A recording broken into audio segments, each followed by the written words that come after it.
Hello everyone, आज के इस वीडियो लेक्चर में हम बात करेंगे नीमाटोडा के बारे में। नीमाटोडा क्या है? ये भी एक सब ग्रुप है, यानी कि एक फाइलम है किसका? किंगडम एनिमलिया का। और तो गाइस, जो नीमाटोडा है इसके अंदर बहुत सारी कैरेक्टरिस्टिक दी हुई हैं, आपको ये लर्न होनी चाहिए, आपको ये याद होनी चाहिए।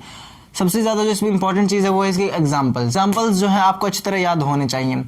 जो ये नीमाटोडा है इसके अंदर जितने भी ऑर्गेनिज्म आते हैं वो कैसे होते हैं? Bilaterally symmetrical. मैंने बायलेटरल का मतलब आपको पिछले लेक्चर में बताया था, उससे पहले बताया था। मतलब कि हम बॉडी को एक एक्सिस के अलोंग काटे और उस एक्सिस के अलोंग काटने के बाद दो इक्वल हाफ्स में वो बॉडी डिवाइड हो जाए। ठीक है गाइज, आई थिंक आपको ये समझ आ गया होगा। बायलेटरली सिमेट्रिकल मतलब कि इनमें बायलेटरल सिमेट्री देखने को मिलती है किनके अंदर? नीमाटोड्स के अंदर। नीमाटोडा का जो दूसरा नाम है वो एस्केलमेंथिस है। क्या है? एस्केलमेंथिस, यहाँ पर आ रहा होगा नाम। तो गाइज, जो ये ऑर्गेनिज्म है ये कैसे होते हैं? ट्रिप्लोब्लास्टिक। ट्रिप्लोब्लास्टिक का मतलब मैंने आपको पहले बताया था, डिप्लोब्लास्टिक, ट्रिप्लोब्लास्टिक। ट्रिप्लोब्लास्टिक को हिंदी में त्रिकॉर्की कहते हैं। क्या कहते हैं? त्रिकॉर्की। और डिप्लोब्लास्टिक को द्विकॉर्की। क्या बोलते हैं? द्विकॉर्की।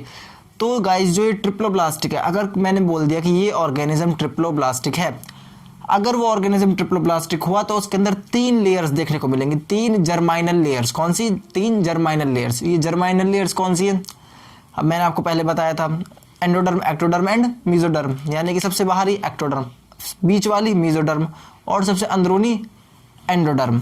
तो जो ये 3 लेयर्स हैं इनको जर्माइनल लेयर्स बोलते हैं। और ये लेयर्स क्या करते हैं? ये बॉडी के पार्ट्स बनाते हैं, बॉडी के टिश्यूज बनाती है, ऑर्गन्स बनाती है। अब इनमें क्या है? नीमाटोड्स के अंदर ये जो बॉडी है इसके अंदर जो नीमाटोड्स की ऑर्गेनिज्म की बॉडी है उनके अंदर ट्रू टिश्यूज देखने को मिलेंगे। मतलब कि सत्य ऊतक, वास्तविक ऊतक उसमें देखने को मिलेंगे। किसके अंदर?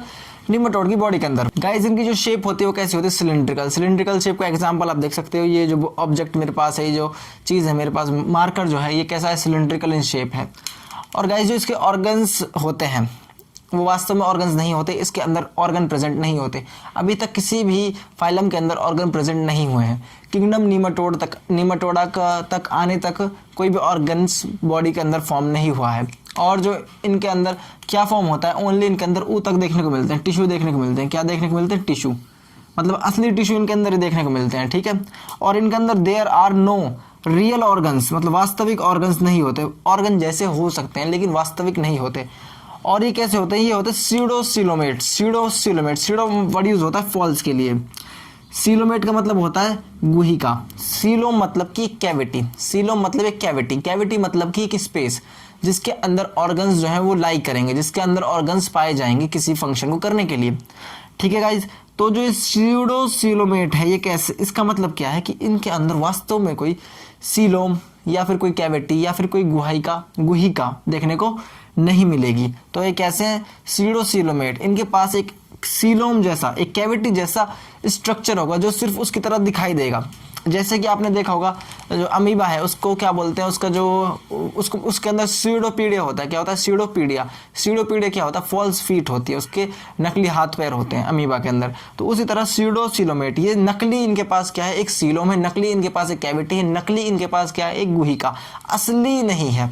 ठीक है गाइज, असली नहीं है।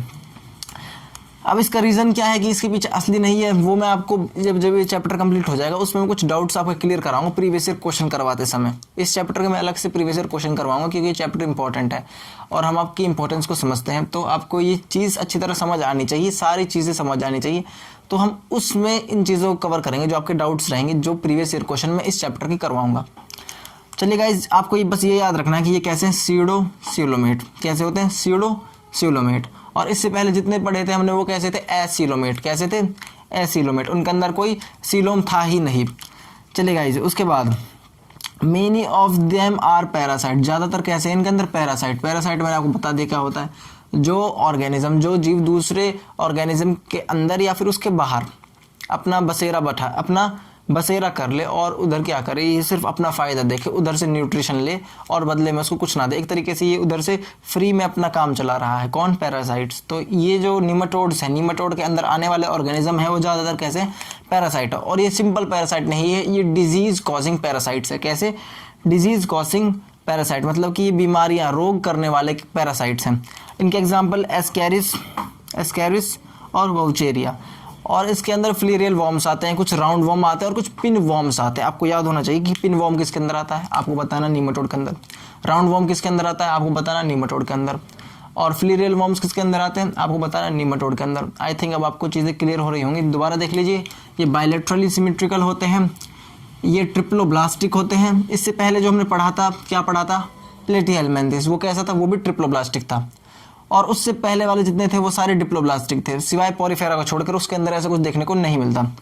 उसके बाद ये कैसे होते हैं, सिलेंड्रिकल होते हैं। और ट्रिप्लोब्लास्टिक मतलब कि त्रिकोर की हैं। There are no real organs, वास्तविक अंग इनके अंदर देखने को नहीं मिल रहे, इनके अंदर, नीमाटोड्स के अंदर, लेकिन इनके अंदर टिश्यूज बने हुए हैं। ठीक है गाइज, इनके अंदर टिश्यू बने हुए हैं।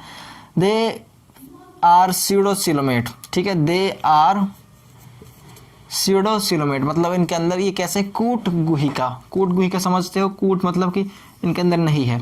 ठीक है, स्यूडो मतलब कि फॉल्स, मतलब झूठी, क्या है, झूठी, वास्तव में नहीं है इनके अंदर, क्या नहीं है, सीलोम, गुहिका इनके अंदर वास्तव में नहीं होती।